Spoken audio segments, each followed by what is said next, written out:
तो देखिए भाई, अब हम स्टार्ट करने वाले हैं एडवांस मैथ, जिसमें हमारा मेन फोकस उन सभी चैप्टर्स पे रहेगा जिसमें से एचएसएससी बार बार क्वेश्चंस पुटअप करती है। ठीक है, जैसे कि आपका कोऑर्डिनेट ज्योमेट्री हो गया, ट्रिग्नोमेट्री हो गया, वेक्टर्स हो गए, और एपीजीपी वाले चैप्टर हो गए। एपीजीपी में से अक्सर पूछता है, प्रोबेबिलिटी में से अक्सर पूछता है, और कोऑर्डिनेट में से तो 101% क्वेश्चंस पुटअप कर देता है। ठीक है, तो हमारा मेन फोकस इन सभी चैप्टर्स पे रहेगा, और बाकी जो एक दो बच जाएंगे मेन में चैप्टर्स, उनको भी हम बाद में कवर करते चलेंगे। तो ठीक है, आज का हमारा जो चैप्टर रहेगा वो है कोऑर्डिनेट ज्योमेट्री का।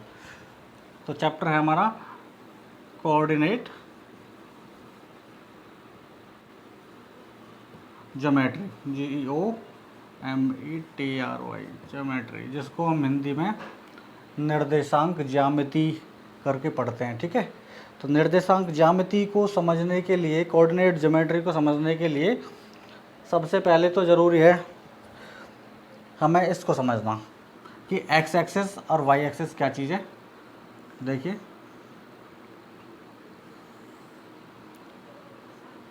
इसको बोलते हैं एक्स एक्सिस, ये एक्स एक्सिस होता है, इसको बोलते हैं वाई एक्सिस। ठीक है, एक्स एक्सिस, वाई एक्सिस, इसको हिंदी में पढ़ा जाए तो भुज बोलते हैं, इसको कोटि बोला जाता है।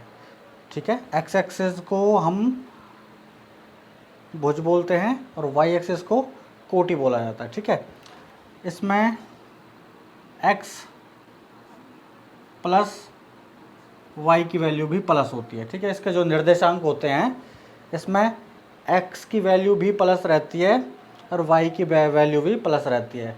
इसको फर्स्ट क्वाड्रेंट कहते हैं, फर्स्ट क्वाड्रेंट। ठीक है जी, अब एग्जामिनर पूछ लेता है कि फर्स्ट क्वाड्रेंट में एक्स और वाई की वैल्यू क्या है, तो पॉजिटिव होती है दोनों की। ठीक है, यहाँ इधर एक्स जो होता है ये पॉजिटिव होता है। ठीक है, और ये वाई भी इधर पॉजिटिव है, ये नीचे वाई नेगेटिव होता है और इधर एक्स ये नेगेटिव होता है। ठीक है, ये इसको बोलते हैं सेकंड क्वाड्रेंट। सेकंड क्वाड्रेंट, यहाँ एक्स की वैल्यू आप देखोगे, एक्स की वैल्यू, क्योंकि पहले एक्स की वैल्यू होती है माइनस, इधर साइड देखोगे एक्स की वैल्यू यहाँ माइनस है लेकिन वाई की वैल्यू प्लस है। तो सेकंड जो क्वाड्रेंट आपका होता है, सेकंड क्वाड्रेंट में एक्स की वैल्यू माइनस और वाई की वैल्यू प्लस होती है। तो ये याद रखने की बात है। ठीक है, अब आ जाता है आपका थर्ड क्वाड्रेंट। थर्ड क्वाड्रेंट, इसमें एक्स की वैल्यू भी माइनस होती है और वाई की वैल्यू भी माइनस होती है। ठीक है भाई, और यहाँ पे एक्स की वैल्यू प्लस हो जाती है और वाई की वैल्यू माइनस रहती है, इसको बोलते हैं फोर्थ क्वाड्रेंट। ठीक है, ये आपका फोर्थ क्वाड्रेंट हो गया। समझ में आ रहा है? एक बार समझा देता हूँ, ये एक्स एक्सिस होता है, ये वाई एक्सिस होता है, और इधर एक्स प्लस होता है, इधर एक्स माइनस होता है, इधर वाई प्लस होता है, इधर वाई माइनस होता है। इसको हम बोलते हैं यहाँ पे, जहाँ पे एक्स और वाई दोनों एक्सिस ये लाइंस काटती हैं, इसको ओरिजिन बोला जाता है। ओरिजिन, ओरिजिन बोलते हैं इसको। ठीक है, यहाँ राइट हैंड की तरफ चलोगे एक्स की प्लस की तरफ, तो यहाँ पे 1 2 3 4 5 6, 1 2 3 4 5 6 यहाँ प्लस होते हैं, इधर माइनस 1 2 3 4 5 6, यहाँ पे -1 -2 -3 -4, इस तरह से। ठीक है, सेम ऐसे ही वाई एक्सिस पे पॉजिटिव की तरफ पढ़ोगे, ऊपर की तरफ बढ़ोगे तो प्लस होता जाएगा 1 2 3 4 5, ऐसे ही नीचे माइनस होता चला जाएगा। ठीक है, ये समझने की बात है, -1 -2 -3 -4, इस तरह से। ठीक है जी, उम्मीद करता हूँ अभी तक सभी को समझ में आ रहा होगा। इसको एक्स एक्सिस बोलते हैं, इसको वाई एक्सिस बोलते हैं, और बीच में जहाँ पे दोनों लाइंस काटती हैं इसको ओरिजिन बोला जाता है। ठीक है, फर्स्ट क्वाड्रेंट में एक्स की वैल्यू भी प्लस होती है, वाई की वैल्यू भी प्लस होती है। सेकंड क्वाड्रेंट में एक्स की वैल्यू माइनस होती है, वाई की वैल्यू प्लस होती है। थर्ड क्वाड्रेंट में एक्स और वाई दोनों माइनस होते हैं, और फोर्थ क्वाड्रेंट में वाई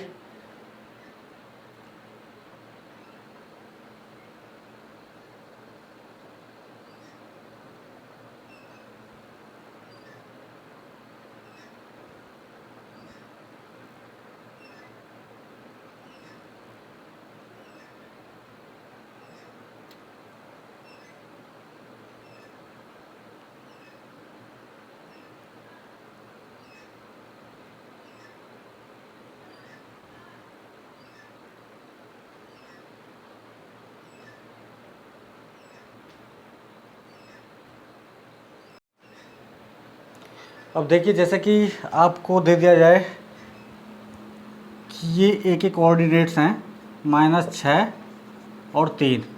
अब आपसे पूछ लिया जाए कि -6 और 3 ये जो कोऑर्डिनेट्स हैं ये किस क्वाड्रेंट में आएंगे। तो यहाँ पे आप देख सकते हो x की वैल्यू माइनस है और y की वैल्यू प्लस है। तो आप बता सकते हो माइनस और प्लस कहाँ पे मिलते हैं आपको, सेकंड क्वाड्रेंट। ठीक है, सेकंड क्वाड्रेंट। अभी मैं आपको बेसिक बता रहा हूँ, जब ये क्लियर हो जाएगा तो आगे चलते रहेंगे इसी तरह से। ठीक है, तो आपको ये पता चल गया होगा ए के क्वाड्रेंट -6 ये 3 दे रखे हैं, तो ये माइनस प्लस होता है वो सेकंड क्वाड्रेंट में होता है। इसी तरह से आपको कुछ भी पूछा जा सकता है कि बी के क्वाड्रेंट -6 -7 ये किस क्वाड्रेंट में मिलेंगे, ये कोऑर्डिनेट्स जो हैं किस क्वाड्रेंट में मिलेंगे। तो एक्स और वाई की दोनों की वैल्यू नेगेटिव होती है क्वाड्रेंट थर्ड में। ठीक है जी, ये थर्ड क्वाड्रेंट में दोनों की वैल्यू नेगेटिव होती है। अब आगे चलते हैं।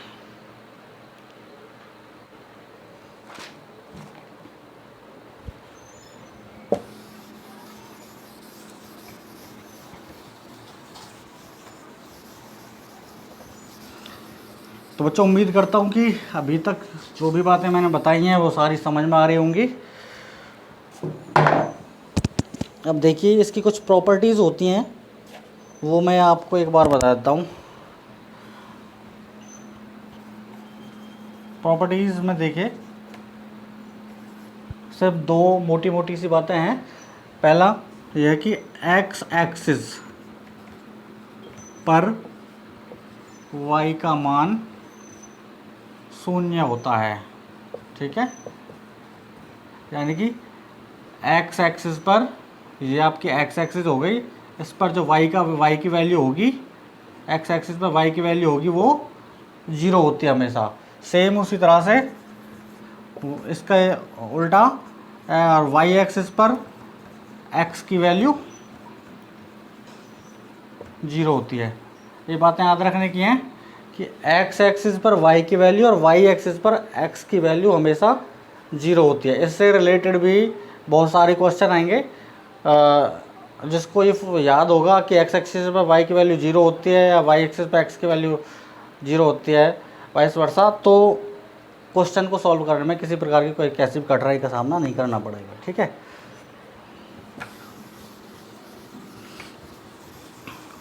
तो इसी से संबंधित कुछ क्वेश्चंस यहाँ पे देख लेते हैं।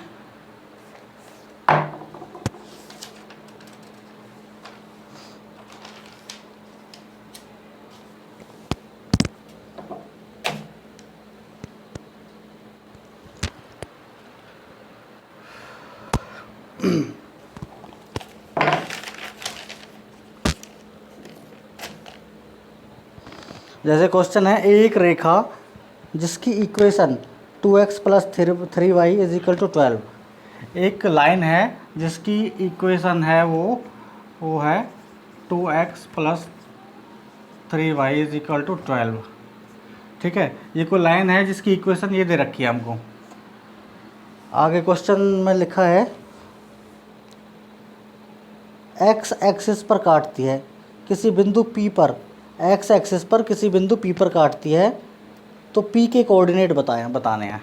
ठीक है, ये कह रहा है कि कोई इक्वेशन ये है, ये आपका x एक्सिस हो गया, ये आपका y एक्सिस हो गया। ये x एक्सिस पर कोई लाइन बिंदु P पर काटती है। ठीक है, एक्स एक्सिस पर कोई लाइन है वो बिंदु P पर काटती है, तो हमको P के कोऑर्डिनेट्स बताने हैं। P के कोऑर्डिनेट्स बताने हैं। अब देखो जैसे कि हमने अभी पढ़ा था कि एक्स एक्सिस पर y की वैल्यू हमेशा 0 होती है। ठीक है, पढ़ा था प्रॉपर्टी में कि एक्स एक्सिस पर y की वैल्यू हमेशा 0 होती है। और एक क्वेश्चन में क्लियर बोला गया है कि कोई लाइन एक्स एक्सिस पर बिंदु P पर काटती है, तो एक्स एक्सिस पर y की वैल्यू हमेशा 0 होती है। तो यहाँ पे आप ये वैल्यू पुटअप कर सकते हो। ये हो गया 2x + 3 0, क्योंकि एक्स एक्सिस पर y की वैल्यू हमेशा 0 होती है, = 12। तो x की वैल्यू आ गई 12/6 मीन्स 2, ठीक है। तो इस तरह से आपकी वैल्यू क्या आ गई, x की वैल्यू 2, तो आपके p के जो निर्देशांक आ गए 2 और 0, क्योंकि y एक्सिस पर x एक्सिस पर y का मान तो 0 होता है और p की यहाँ पे हमने x की वैल्यू निकाली हुई है, x की वैल्यू 2 आ चुकी है, तो ये इस तरह से इसका आंसर हो जाएगा। सिंपल सा क्वेश्चन होता है, ज़्यादा टफ नहीं होते हैं। यदि आपको ये पता है कि x एक्सिस पर y की वैल्यू और y एक्सिस पर x की वैल्यू हमेशा 0 होती है, तो ये कोई दिक्कत वाली बात नहीं है। अब यहाँ पे आपको इस तरह से एक इक्वेशन दे दी जाएगी जिसमें आपको पूछ लिया जाएगा कि कोई बिंदु, कोई लाइन x एक्सिस पर काटती है या y एक्सिस पर काटती है, तो उसके निर्देशांक क्या होंगे, ये आप इस तरह से सॉल्व कर सकते हो।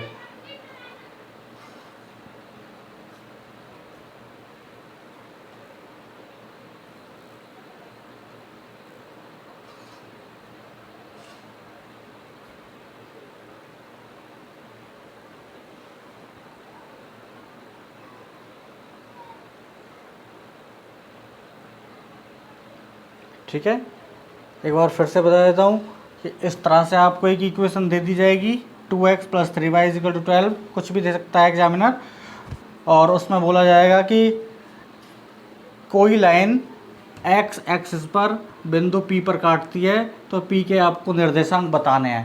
इस तरह से हमें पता है कि x एक्सिस पर y की वैल्यू 0 होती है, तो यहाँ पे हमने y की वैल्यू इस इक्वेशन को सॉल्व करते समय 0 पुटअप कर लेती है, तो x की वैल्यू 2 आ जाती है, तो P के जो कोऑर्डिनेट्स हो गए वो 2 और 0 हो गए इस तरह से। ठीक है, कोई दिक्कत नहीं होनी चाहिए, बहुत ईजी है। आगे देखते हैं नेक्स्ट क्वेश्चन।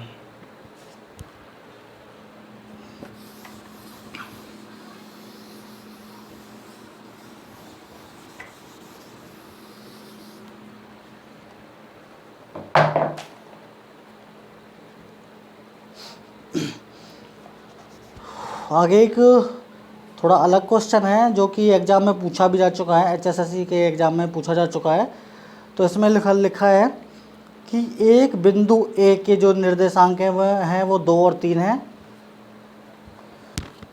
और जो ये मैं लिख देता हूँ, A के कोऑर्डिनेट्स हैं वो 2 और 3 हैं, B के जो कोऑर्डिनेट हैं वो -3 और 3, -3 और 3 हैं, और C के जो कोऑर्डिनेट हैं वो हैं -3 और -2, -3 और -2, और D के कोऑर्डिनेट हैं 2 और -2, 2 और -2। तो देखिए यहाँ पे ये क्वेश्चन HSSC में आ चुका है कि एक पॉइंट, एक बिंदु है जिसमें A के निर्देशांक दे रखे हैं हमको, B के निर्देशांक दे रखे हैं, C के और D के कोऑर्डिनेट्स हमको दिए हुए हैं, जिसमें पूछा क्या है, एग्जामिनर ने पूछा है यदि ABCD पॉइंट को मिला दें तो कौन सी आकृति होगी। देखिए ये कहता है अगर इन कोऑर्डिनेट्स को हम मिला दें, यदि ABCD को हम मिला दें तो कौन सी आकृति बनेगी, ये आपने बताना है। ठीक है, तो यहाँ पे हम देखिए, हमें पता है ये x एक्सिस होता है, ये y एक्सिस होता है, y plus X plus Y minus, sorry x minus, और ये y माइनस। ठीक है, यहाँ 1 2 3 4 5, 1 2 3 4 5। ठीक है जी, ये पहले हम A के कोऑर्डिनेट्स चलेंगे, इसमें x की वैल्यू +2 है, तो प्लस को पता है हमें कि यहाँ पे चलेगा, यहाँ पे x की वैल्यू यहाँ पे, और y की वैल्यू है +3, 1 2 3 4 5 6। ठीक है, तो 1 2 3 यहाँ पे 3 आ गया, यहाँ पे 2 और 3 के बिल्कुल सीधे इस तरह से पॉइंट बन जाएगा।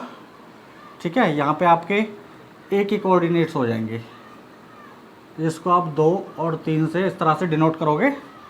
ठीक है, यहाँ पे x की वैल्यू 2 और y की वैल्यू 3, इसके ठीक सामने हमने यहाँ पे एक पॉइंट लगा दिया है जो कि A के कोऑर्डिनेट्स होंगे।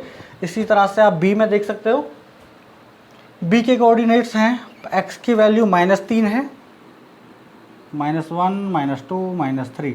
x की वैल्यू -3 है और b की वैल्यू +3 है, ठीक है।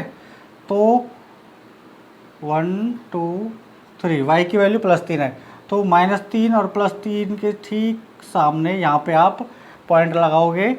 ये -3 और 3 ये b के कोऑर्डिनेट्स हो गए, ठीक है जी।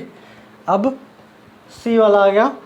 यहाँ पे x की वैल्यू 3 है, 1 2 3 4 5, x की वैल्यू 3 है और y की वैल्यू -2 है, ठीक है। 1 2 3 4, यहाँ पे आपकी -2 आ गया। तो यहाँ पे ये एक पॉइंट लग गया। x की वैल्यू 3 और y की वैल्यू -2 के सामने ये यहाँ पे c के कोऑर्डिनेट्स हो गए। c के कोऑर्डिनेट्स हैं 3 और -2, ये आपको c के कोऑर्डिनेट्स हो गए। इसी तरह से आप d के कोऑर्डिनेट्स देखेंगे। d के कोऑर्डिनेट्स में आप 2 और -2, x की वैल्यू 2 है, ठीक है, और y की वैल्यू -2 है, ठीक है। d में x की वैल्यू 2 और y की वैल्यू -2।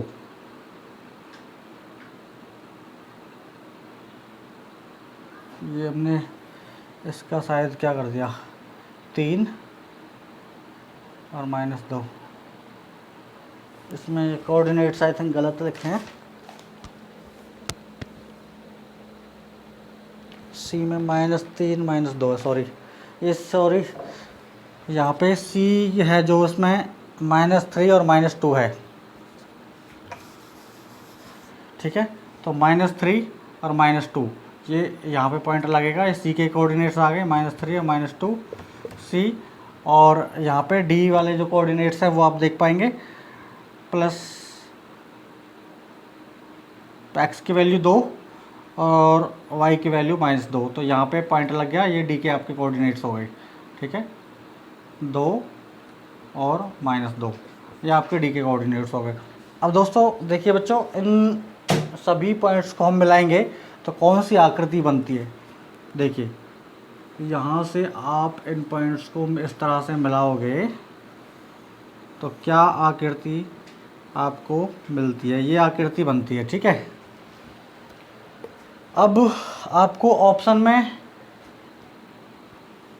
ऑप्शन दे दिए जाते हैं, वर्ग, आयत, चतुर्भुज और ये सभी। तो ये क्या है, ये अपना आंसर बताना है, ठीक है। ये क्या है, इस आकृति को देख के आपको बताना है, ठीक है। तो देखिए यहाँ पे 3 2 ये हो गया आपका 5। इसी तरह से आपको 2 एंड ऊपर 3 ये भी आपका 5 हो गया, ये भी 5 हो गया। तो इसकी जो चारों भुजाएं हैं वो 5 5 आती हैं। इसका मतलब ये एक वर्ग है, ठीक है, ये एक वर्ग है। लेकिन हमने जल्दबाजी नहीं करनी है दोस्तों, ये तो सबको दिख रहा है कि ये एक चतुर्भुज भी है, ठीक है। ये एक वर्ग है, चतुर्भुज भी है। और क्योंकि ये आयत की प्रॉपर्टीज़ भी पूरा करता है, क्योंकि सारे यहाँ पे कोण 90 डिग्री पर हैं और आमने सामने की भुजाएं बराबर हैं, तो ये एक आयत भी है। इस तरह से इसका आंसर आएगा ये सभी, ठीक है। उम्मीद करता हूँ जो कुछ मैंने थोड़ा बहुत बताया है वो सभी को समझ में आ रहा होगा। तो कोऑर्डिनेट्स ज्योमेट्री में आप देखोगे कि आपको ए के कोऑर्डिनेट्स दे दिए गए हैं, बी के कोऑर्डिनेट्स, सी और डी के कोऑर्डिनेट्स दे दिए गए हैं, जिसमें से पूछा है एग्जामिनर ने कि इन कोऑर्डिनेट्स को मिलाने पर क्या आकृति बनेगी। अब जब हमने इन कोऑर्डिनेट्स को मिलाया है तो यहाँ पे ये आकृति बनके हमारे सामने आई है, जो कि एक वर्ग भी प्रूव होती है, एक आयत भी है, चतुर्भुज भी है। तो सभी की प्रॉपर्टीज़ पूरी कर रही है, तो इसका आंसर आ जाएगा केवल ये वाला, ये सभी, ठीक है। तो ये शायद सभी को समझ में आ रहा होगा। आगे चलते हैं, देखिए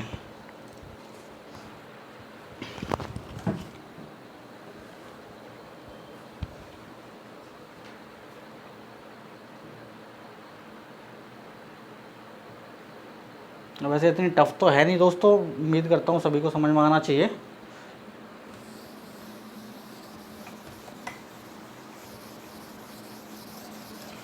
और आगे हम बाकी और भी चैप्टर्स कंप्लीट करेंगे, 1 बाय 1 थोड़ा थोड़ा करके पढ़ेंगे। ऐसे धीरे धीरे समझ में आएगा, एकदम से तो कुछ भी नहीं होता। ठीक है, आगे देखते हैं। और यहाँ पे कुछ क्वेश्चंस दिए हुए हैं। आगे क्वेश्चन है, एक रेखा एक्स एक्सिस पर बिंदु P पर काटती है जिसकी इक्वेशन 3x + 4y = 21 तथा एक दूसरी रेखा y एक्सिस पर काटती है बिंदु Q पर जिसकी इक्वेशन हमको यहाँ पे दी हुई है 2x + 3y = 12। तो P तथा Q के बीच की दूरी हमको बतानी है। ठीक है, P और Q के बीच की दूरी आपको यहाँ पे बतानी है।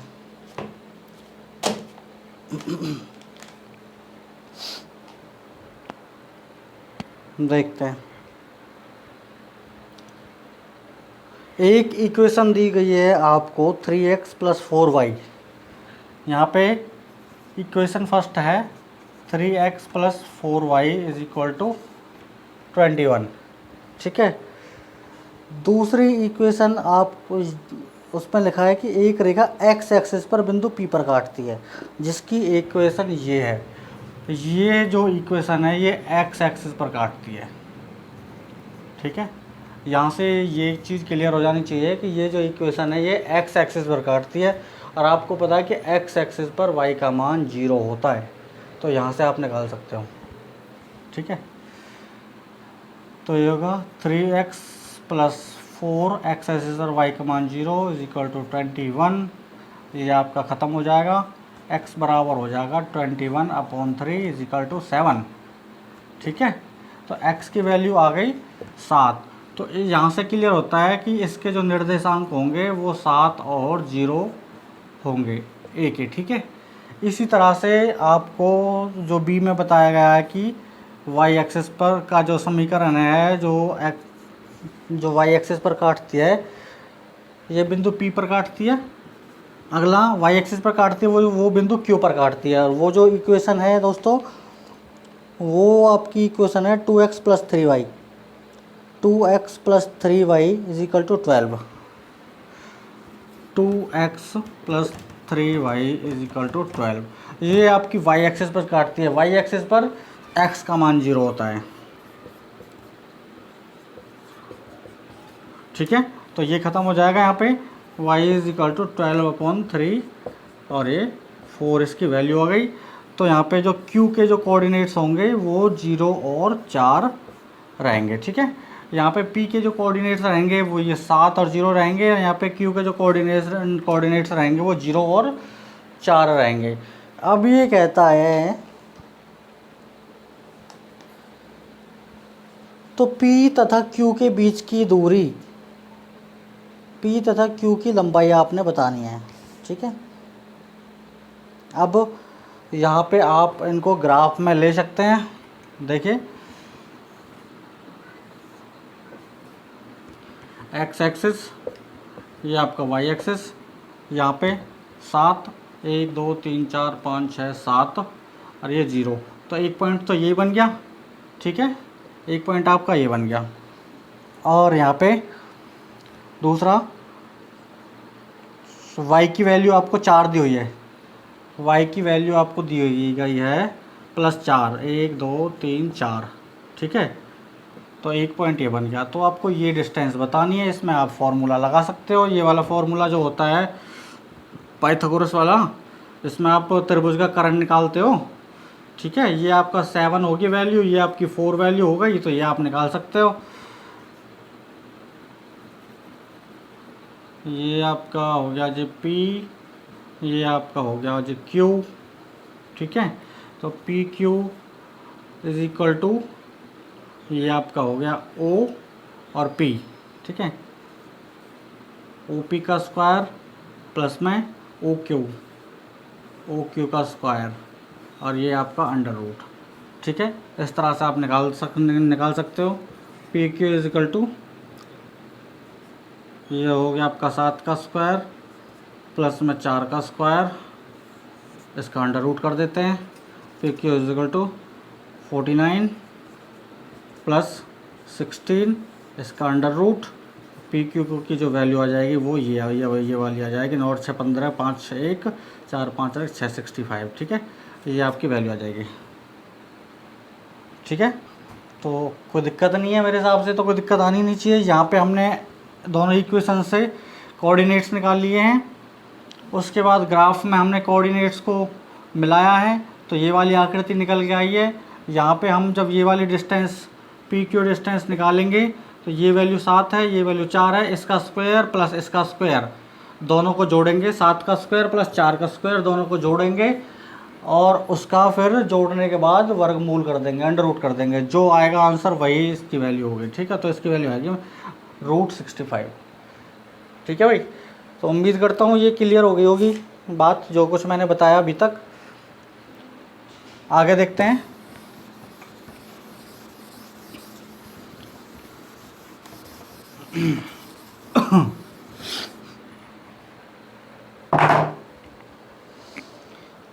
अगला है भाई यहाँ पे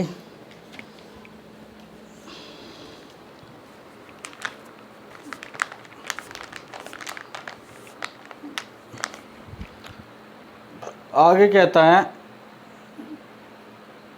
अब देखिए मेन जो है इसमें डिस्टेंस फार्मूला होता है जो HSSC जो क्वेश्चन पूछती है।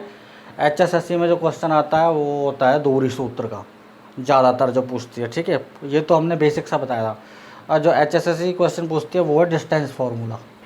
ठीक है, कि दो बिंदुओं के बीच की दूरी बतानी होती है, जिसमें जैसे ये बिंदु हो गया आपका A, ये बिंदु हो गया B, तो यहाँ पे A और B के बीच की दूरी या AB की लंबाई भी इसको कह सकते हैं कि AB की लंबाई आप कैसे मेज़र करोगे, कैसे ज्ञात करोगे। यदि आपको A के कोऑर्डिनेट्स भी दिए हुए हों, जैसे A के कोऑर्डिनेट्स दे दिए हों आपको 2 और 3 और B के कोऑर्डिनेट्स भी दे दिए हों आपको 4 और 5, 6 कर देते हैं। ठीक है, ठीक है, यदि आपको A के कोऑर्डिनेट्स दे दिए 2 और 3, B के कोऑर्डिनेट्स दे दिए 4 और 6, तो पूछेगा कि A और B के बीच की दूरी बताइए। ठीक है, ये क्वेश्चन कई बार आ चुका है एग्जाम में, इस तरह का क्वेश्चन, ये नहीं है, इस तरह का क्वेश्चन डिस्टेंस फार्मूला वाला। तो ए बी के बीच की दूरी देखिए कैसे निकालते हैं।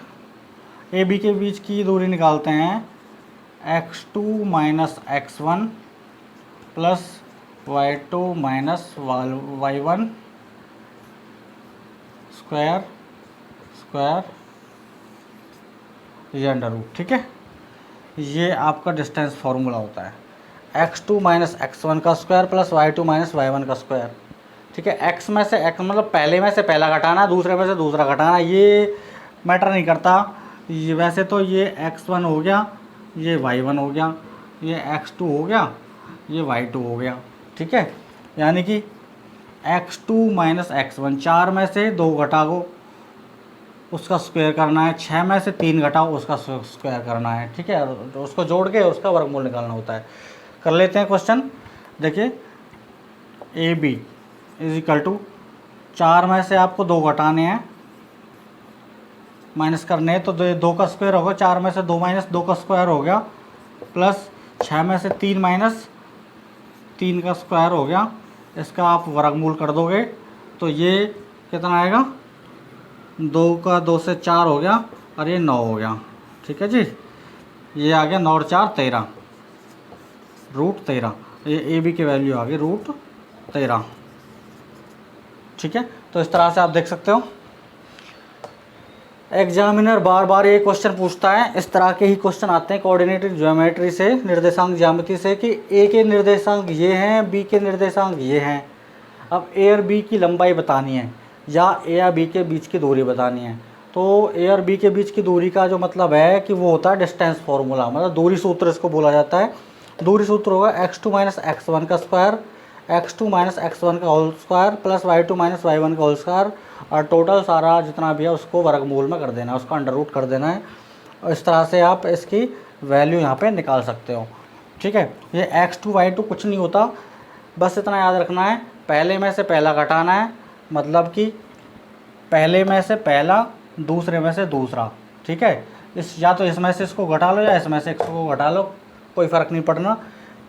तो 2 में से 4 को घटा लो, 4 में से 2 को घटा लो, कुछ फ़र्क नहीं पड़ रहा, क्योंकि स्क्वायर करने पर, वर्क करने पर साइन वही रहते हैं। ठीक है, तो उम्मीद करता हूँ ये आपको डिस्टेंस फार्मूला बहुत सिंपल सा है, समझ में आ गया होगा। आगे चलते हैं।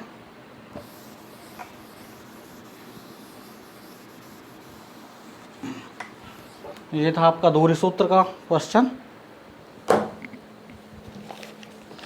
अगला जो क्वेश्चन है वो देखते हैं क्या है।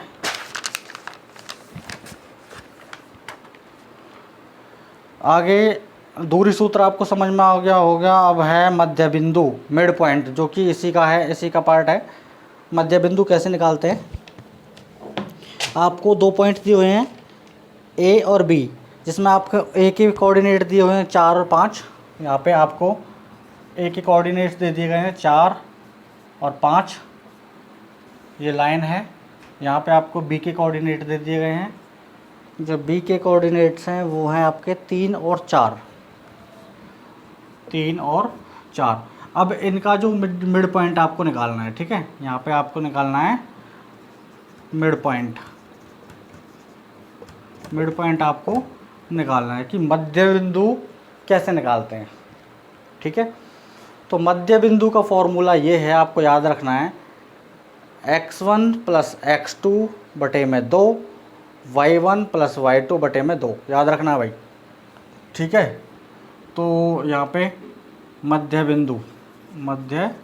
बिंदु या मिड पॉइंट, ये आपका x1, ये y1, ये x2, ये y2। ठीक है, तो x1 प्लस में x2 बटे में 2, और दूसरा हो जाएगा आपका y1 प्लस में y2 बटे में 2। ये आपका मध्य बिंदु का फॉर्मूला होता है, याद रखना है। मध्य बिंदु सूत्र क्या होता है? x1 + x2 बटे में 2, y1 + y2 बटे में 2। ठीक है, तो यहाँ पे आप निकाल सकते हो 4 + में 3, 4 + में 3 बटे में 2। यहाँ पे आप निकालोगे 5 + में 4 बटे में 2, ये आ गया आपका 4 3 7 बटे 2, और आपका 5 4 9 बटे 2। ठीक है, यहाँ पे आप लिख सकते हो 7 बटे 2 और 9 बटे 2। जो मध्य बिंदु के निर्देशांक जो होंगे वो 7 बटे 2 और 9 बटे 2 होंगे। ठीक है भाई, समझ में आ रहा है ना? कोई दिक्कत नहीं होनी चाहिए।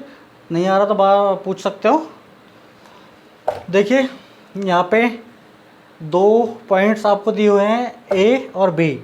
ए के जो कोऑर्डिनेट हैं वो 4 और 5 हैं, बी के कोऑर्डिनेट 3 और 4 हैं। इनका जो मिड पॉइंट है, जो मध्य बिंदु है, उसके आपको कोऑर्डिनेट मान लेते हैं कि कोई बिंदु पी है जिसके इसका मध्य बिंदु, और इसके निर्देशांक आपको बताने हैं।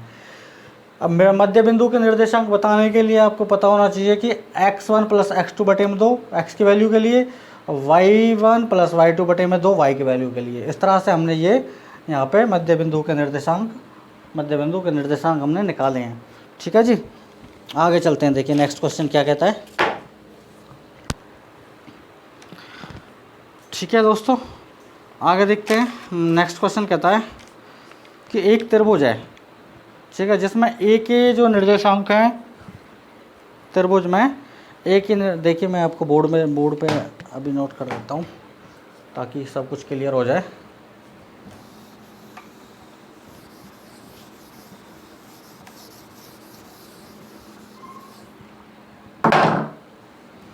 कोई ट्रायंगल है, ठीक है, कोई त्रिभुज है जिसमें ए के कोऑर्डिनेट्स आपको दिए हुए हैं।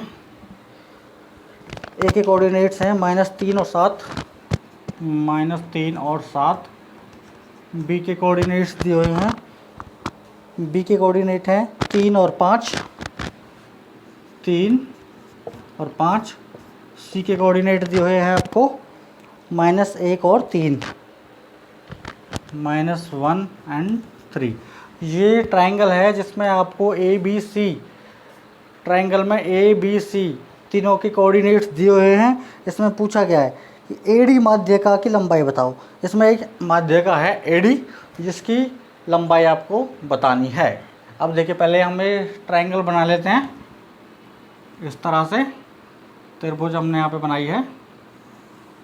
यहाँ पे ए के निर्देशांक हो गए आपके -3 और 7, बी के हो गए 3 और 5, सी के हो गए -1 और 3, ये आपके हो गए निर्देशांक। ठीक है, अब ये कहता है भाई बी सी कि कोई माध्यिका है जो कि एडी है, ए से डी। यहाँ पे हमने एक माध्यिका बना दी। माध्यिका मतलब ये जो कि बी सी को बीच में काटती है, ये एडी माध्यिका हो गई।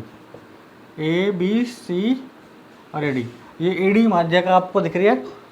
अब ये एडी माध्यिका की लंबाई पूछ रहा है कि एडी, इसमें लगेगा दूरी सूत्र, एडी माध्यिका की लंबाई, डिस्टेंस। ठीक है, लंबाई मतलब डिस्टेंस। अब हमको यहाँ पे दो चीज़ें निकालनी है। एक तो पहले ये इसके निर्देशांक निकालने पड़ेंगे डी के। जब इसके निर्देशांक पता चल जाएंगे तो इसमें ए और डी में हम यहाँ पे डिस्टेंस फार्मूला लगा देंगे, दूरी सूत्र लगा देंगे, तो सिंपल सा यहाँ पे बन जाएगा। तो मध्य बिंदु निकाल लेते हैं पहले। तो एक्स का निकाल लेते हैं 3 ± 1, समझाने के लिए कर रहा हूँ। ठीक है, यहाँ पे y 5 + 3/2। ठीक है, जो मध्य बिंदु के निर्देशांक आ गया 3 में से 1 गया तो 2/2 यानी कि 1, और 5 3 8/2 यानी कि 4। ठीक है, तो इसके जो डी के निर्देशांक आ गए वो 1 और 4 हैं। ठीक है, ए के निर्देशांक आपको दिए हुए हैं, डी के निर्देशांक यहाँ पे मिल गए। तो करना क्या है, दूरी सूत्र लगाना है सिर्फ, डिस्टेंस फार्मूला मस्त। ठीक है, डिस्टेंस फार्मूला आपने पता ही है, ये होता है आपका डिस्टेंस फार्मूला। मैं यहाँ पे इसको इरेज कर देता हूँ, फिर बताते हैं। डिस्टेंस फार्मूला एडी, एडी बताना है ना, तो डिस्टेंस फार्मूला आप देख सकते हो यहाँ पे x2 - x1 का स्क्वायर प्लस y2 - y1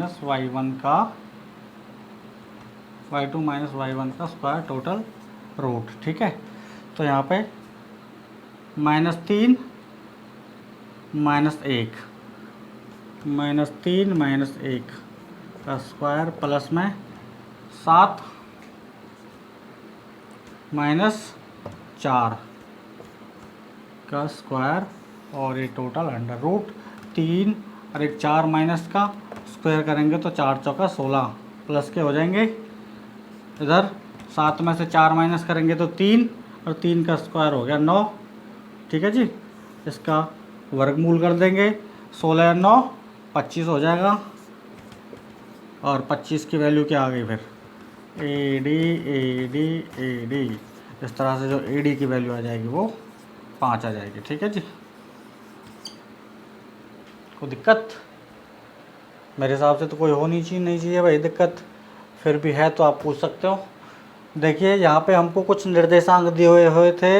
ए के निर्देशांक -3 और 7 हैं, बी के 3 और 5 हैं, सी के -1 और 3। ये हमको कोऑर्डिनेट्स दिए हुए थे, जिसमें से हमने बताना है कि कोई माध्यिका है एडी, उसकी लंबाई हमको बतानी थी माध्यिका की, जिसके लिए हमने यहाँ पे डी के कोऑर्डिनेट्स पहले निकालने थे, जिसमें से हमने मध्य बिंदु का फॉर्मूला लगा के डी के कोऑर्डिनेट्स निकाल लिए। डी के कोऑर्डिनेट्स निकालने के बाद हमने यहाँ पे ए और डी दोनों के कोऑर्डिनेट्स मिल जाने के बाद हमने यहाँ पे दूरी सूत्र लगा दिया, तो ये आपका आंसर आ गया 5।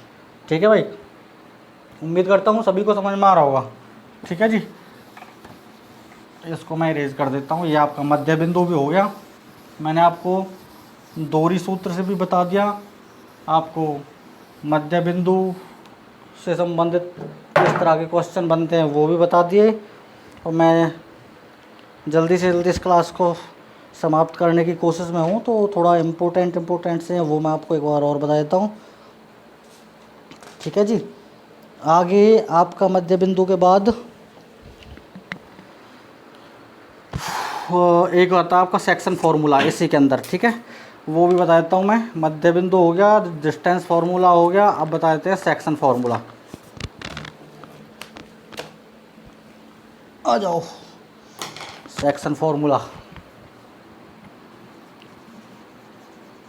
सेक्शन फार्मूला इसका मतलब है कि किसी भी चीज़ को कुछ हिस्सों में डिवाइड करना, वो होता है आपका सेक्शन फार्मूला। मान लीजिए ए बी कोई लाइन है, इसको 1 2 3 4 5 एक पार्ट 2 3 4 5 5 हिस्सों में डिवाइड कर दिया गया है, ठीक है। मान लीजिए यहाँ से मैंने डिवाइड कर दिया, तो इसका रेशो क्या होगा, 1 2 3 3:2, ठीक है। ये इसका रेशो हो गया 3:2, 3:2, ठीक है। समझ में आ रहा है ना। इस तरह से हमने इसको किसी लाइन को डिवाइड कर दिया है। अच्छा,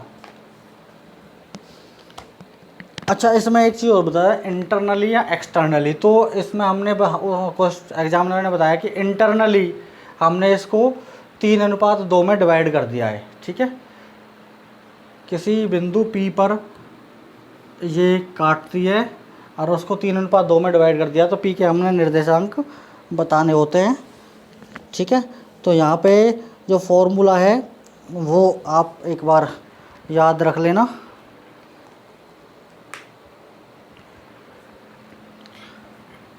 ए के सपोज करिए कि ए के निर्देशांक हमको दे दिए 2 3, इसके दे दिए 3 4, ठीक है। ये हमें निर्देशांक दे दिए, इसको बोलते हैं, इसको m और इसको n, इस तरह से डिनोट करते हैं, इसको m और इसको n। अगर हमें x की वैल्यू निकालनी है इधर साइड से, x की, तो p ऑफ x कर देते हैं इसको। x की वैल्यू निकालनी है तो उल्टा चलना है इधर साइड, और y की वैल्यू के लिए आपको ऐसे इस तरह से एरो बना के आप समझ सकते हो। तो इसका जो फॉर्मूला होता है, यहाँ पे मैं कर देता हूँ आपका x1 y1 x2 y2, समझ लीजिए।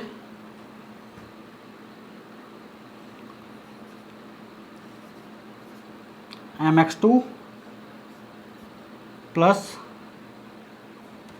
ये थोड़ी दिक्कत हो जाती है, हाँ m और n नहीं होता है, mx2 प्लस यहाँ पे nx1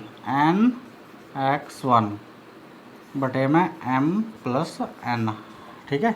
यहाँ पे इस तरह से करेंगे, इसकी इधर से मल्टीप्लाई करेंगे और इसकी इधर से मल्टीप्लाई करेंगे केवल x से, x की वैल्यू के लिए। और यहाँ भाई y की वैल्यू के लिए वही, पहले इधर my2 plus ny1 upon m plus n, ये आपके दोनों फॉर्मूला होते हैं। यहाँ पे आप इसको एक बार स्क्रीनशॉट ले सकते हो या नोट कर सकते हो, ठीक है। यहाँ पे आपको सेक्शन फार्मूला मैंने बताया है। सेक्शन फार्मूला होता क्या है, यहाँ पे किसी लाइन को इंटरनली 3:2 में काटा है, जिस बिंदु पर काटा है उसके निर्देशांक बताने होते हैं, ठीक है। अब यहाँ पे P बिंदु पर काटा है, तो P के निर्देशांक देखिए किस तरह से हम निकालते हैं।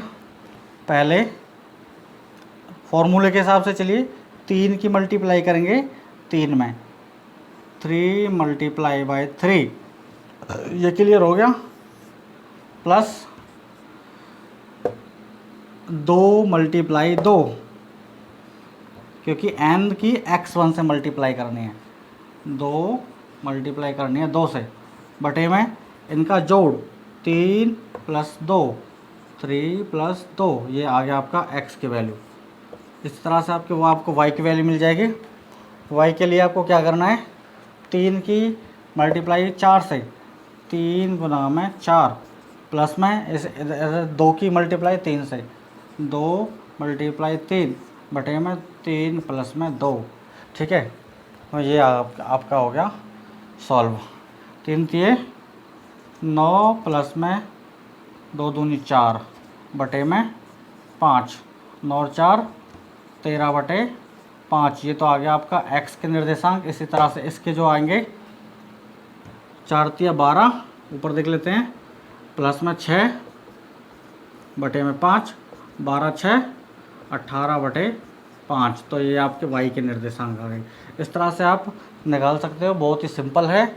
यहाँ पे मैंने x के निर्देशांक का x के आ गया, यहाँ पे y का वैल्यू आ गई। इस तरह से आपके p के जो निर्देशांक हो गए पॉइंट के, वो हो गए 13/5 और 18/5। ये आपकी वैल्यू यहाँ पे आ जाती है इस तरह से, ठीक है। उम्मीद करता हूँ समझ में आ रहा होगा। एक बार फिर से बता देता हूँ, सेक्शन फार्मूला होता है, अगर बोला जाए कि इंटरनली डिवाइड करा है, इंटरनली 3:2 में काटा है, तो इस तरह से आप ये वाला फार्मूला जो है, ये वाला फार्मूला यहाँ पे नोट कर सकते हो, लगा सकते हो। इंटरनली इसको इधर साइड से मल्टीप्लाई करना है, इसको इधर साइड से मल्टीप्लाई करना है, एक्स के वैल्यू के लिए एक्स से, वाई की वैल्यू के लिए वाई से। अगर बोला जाए कि एक्सटर्नली काटा है, तो जहाँ पे प्लस का निशान है उसको माइनस कर देना है, ये भी माइनस हो जाएगा, ये भी माइनस हो जाएगा, ठीक है, कुछ नहीं करना है। अगर इसी की बात करें,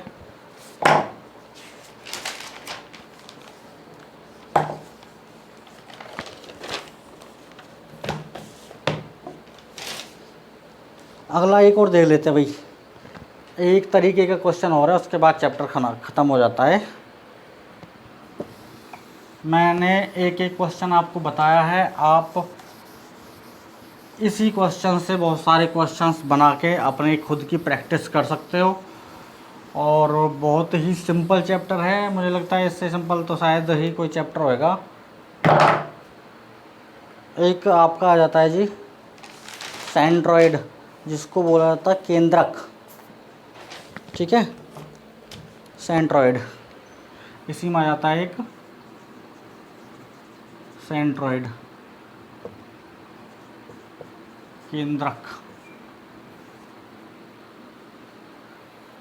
ठीक है। सेंट्रॉइड भी मैं आपको बता देता हूँ। यहाँ पे कहता है किसी त्रिभुज जिसके बिंदु ए बी सी के जो कोऑर्डिनेट्स हैं वो हमें दिए हुए हैं। ए के कोऑर्डिनेट्स यहाँ पे दिए गए हैं 4, 5, बी के कोऑर्डिनेट्स हमें दिए हैं 2 और 3, 2 और 3 यहाँ पे बी के कोऑर्डिनेट्स हो गए। और सी के कोऑर्डिनेट्स हो गए आपके, सी के कोऑर्डिनेट है 6 और 4, सी के आपके कोऑर्डिनेट्स हो गए 6 और 4, ए बी सी।